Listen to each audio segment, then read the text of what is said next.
Welcome back to another episode of The Canon, where I bring you the latest in comic book and superhero movie news. I'm your host, Terry. It's my job to bring you the stuff that matters. And today what matters is DCU, what else? So, some big news actually came out. Joss Whedon is now officially given a writing credit on the Justice League movie. After DC announced some movies, they kind of gave the updated information. He's listed as a writer. Zack Snyder is listed as the sole director. So, to kind of put this in perspective, and I want to preface this by saying once again, I'm not a reporter. I'm not, I'm not a journalist or anything like that. I just read the facts. So this is definitely nothing of my own research. It's just, kind of the facts that were presented by the things that I read and, looked at when I heard this news. And with that being said, the WGA, Writers Guild of America, which is the writers union, they have rules on when you can give writing credit, who gets credit for a movie, as does the DGA, the Directors Guild Associate or of America, one of those. So basically these unions, they set who gets what. It's not something that a studio can pick and choose. Okay, you get credit for director, you get credit for writing. There's actual things that you have to do to qualify. So that's important to say as we talk about Joss Whedon. So it turns out that in order for him to get a writing credit, he has to have written at least 33% of the material in the movie, in the final movie. Now, here's the little tricky part. That's the adapted screenplay. Now, most superhero movies have been considered adapted screenplays when you're talking about Oscars or whatever, how they're labeled. If it's considered an original screenplay, then Joss Whedon would have had to have written 50% of the final product, at least. So that's where there's kind of debate, because we don't know if they consider it original or adapted. That's kind of an internal thing. But most comic book movies have been considered adapted. So that's a good rule to go by. Even with that being said, that's just the minimum amount. So the thing is, Chris Terrio, he's got writing credit. And he was the original writer for the Justice League movie. And so his final, whatever the final product, has to have a good amount of what he wrote. Otherwise, he wouldn't even be in the credits. So it's safe to say, the best thing you can say is that at the very minimum, Joss Whedon wrote 33% of Justice League. The very minimum. That's the bare minimum. It could be more, it could be less. Doubt we ever know. So, the point is, we get to this whole conversation about, Joss Whedon doing major reshoots, Joss Whedon only tweaking a little bit, blah, blah, blah. And there is a very long conversation, one that I'm not going to get too deep into. But I think one thing that people are conveniently forgetting in this whole conversation is that prior to Zack Snyder's daughter passing, he enlisted Joss Whedon's help to write some new scenes for the reshoots. So, while the narrative has become Warner Brothers goes and grabs Joss Whedon to fix this project, that's not true at all.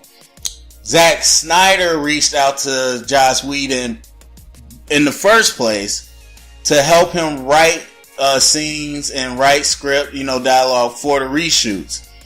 And so when this happened, Zack Snyder was the one that suggested Joss Whedon take over the reshoots because he was writing it anyway.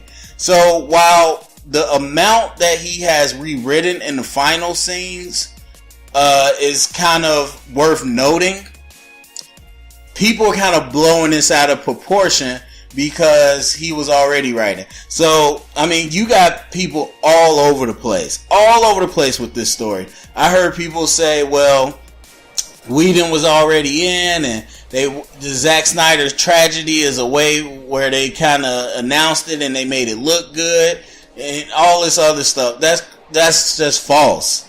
Zack Snyder was working with Whedon prior to. This was not a sneak move by Warner Brothers.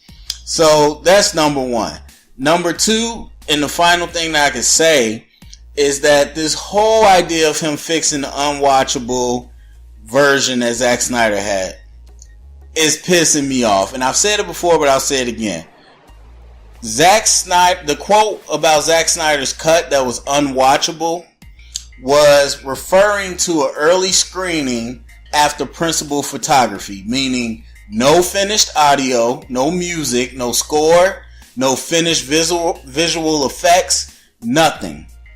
And so, while the person could very well have been saying, this movie sucks, it's very reasonable to assume they were like, oh crap, without the finished products, this you can't watch this. Which would make sense.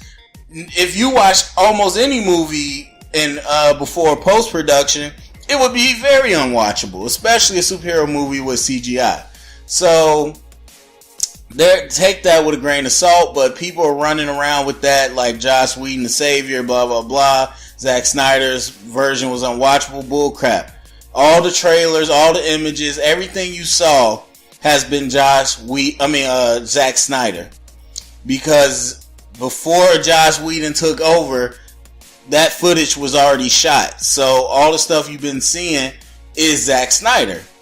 And so there's a lot of talk about Zack Snyder actually coming in on the low and working with Whedon on the post-production. And there's so much talk about it right now. But I do want people to realize, yes, Joss Whedon is a big part of this movie. And so I'm okay with that. I'm perfectly okay with that because it was Snyder's choice and he understood that he has faults in dialogue and whatever. So he enlisted somebody that could help him with that. And I think that's perfectly fine. So moving on. Second piece of news still in the DCU. We had Suicide Squad 2 is reportedly being delayed. The rumor right now is that the movie won't start production until fall 2018 at the earliest. So for some perspective, we're pretty much in fall 2017 right now. So that means that they're talking about a year before the movie starts shooting. I don't remember they didn't give a release date. I think it was 2018 though. So it seems like, of course, they won't be able to make that and they're going to push it back. The reason I would keep this is because they're saying it's because of Will Smith's schedule. Of course, well, not of course, you might not know, but he signed on to play the genie in live action Aladdin for Disney. So with that and another movie called Gemini, he is really tied up. That's very plausible. We know Will Smith is a busy man, and we know that Aladdin is going to be a huge project. And so, due to his schedule, they're, probably going to have a delay because he's the character. Like it or not, in Suicide Squad, Will Smith's Deadshot is the main character. And so, it's rough because you're only going to get into more delays with Jared Leto not stopping. He's going to do his work. And there's rumors that he's supposed to be in this as Joker. And Margot Robbie, she's just getting hotter and hotter as a actress, so it's more likely she's going to have more movies too. So delaying it, and then who knows what projects they sign on to in the meantime. Now it's weird to me because you would think contractually they would have had that figured out, like, Will, you got to block this time off.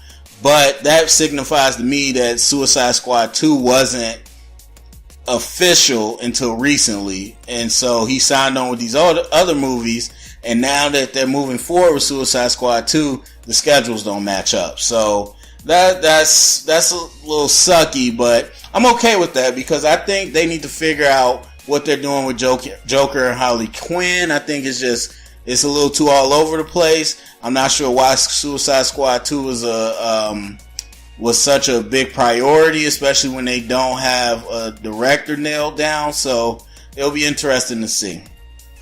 Last bit of news, one that I purposely didn't cover because, I don't get political and personally or on this channel. So I kind of definitely didn't want to do this as a solo episode because, I don't want to spill on into it. But Ed Skrein, who played Francis in Deadpool, he has signed on to be a villain in the Hellboy reboot. Now, he recently announced that he's stepping down from the role because he realizes that the role is, in the comic book, is portrayed by is an Asian character, and that he felt that this was he didn't say whitewashing, but he felt he was taking the opportunity to cast a minority person. And so, basically he didn't want to be involved in whitewashing. So if you check on our channel, me and my former partner Sal, we did a episode of Canon Chat about whitewashing over a year ago. And my feelings haven't changed, and that is, I don't care. And I think it's so weird because it is slightly hypocritical for me. Now, with whitewashing, I mean, I'm of the mind that if it's not inherent to the character, then it doesn't matter. So we saw, I almost called him Firestorm. The Human Torch in Fantastic Four was played by Michael B. Jordan. He's a black person. They made his dad black. And they actually kept his sister, Sue Storm, white and just made her adopted. So I thought that was interesting. That was different. But even still, now that movie was terrible because of a whole different issue. Michael B. wasn't terrible. The character wasn't terrible. And there's no reason I sit there and say, wow, that movie, or they really messed Johnny Storm up just because he's black. No, that's not the essence of the character.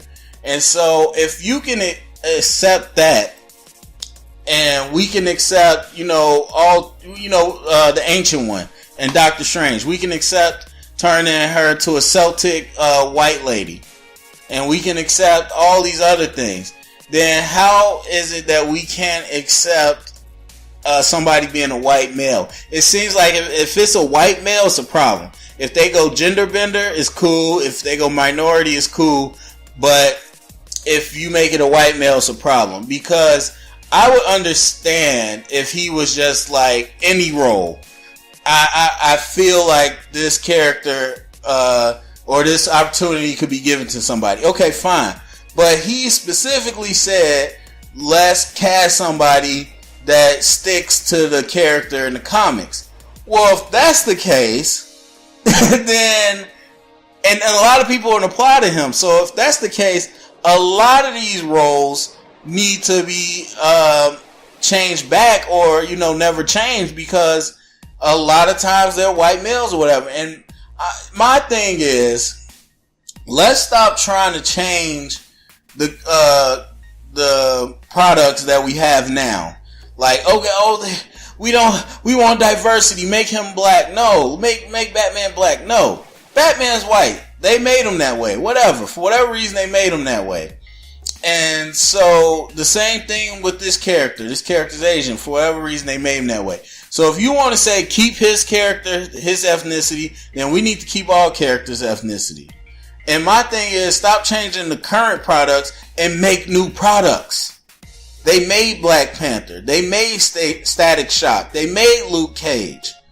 They made Misty Knight. On and on and on. They made Captain or Miss Marvel and stole the name from Shazam or whatever. Like, make new material. Why are we so stuck in IP that's already around? I get it's brand recognition, but make new things. It's so funny, the progressive era of 2017, how much we hate innovation.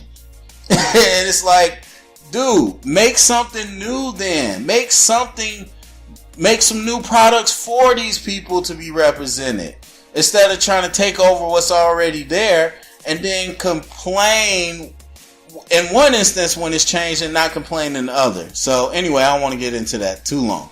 That's just how I feel about it. So, I mean, if that's his choice, perfectly fine. Do what you got to do. I didn't watch the Hellboys. I don't care for it, so it don't matter to me either way. But, you know, as we continue this comic book genre, these things are going to pop up. And I personally, I didn't want to stay on this, but I personally think I don't want to say, you know, anything against his character, but I think it was more so a PR move than him really, like, being heartbroken.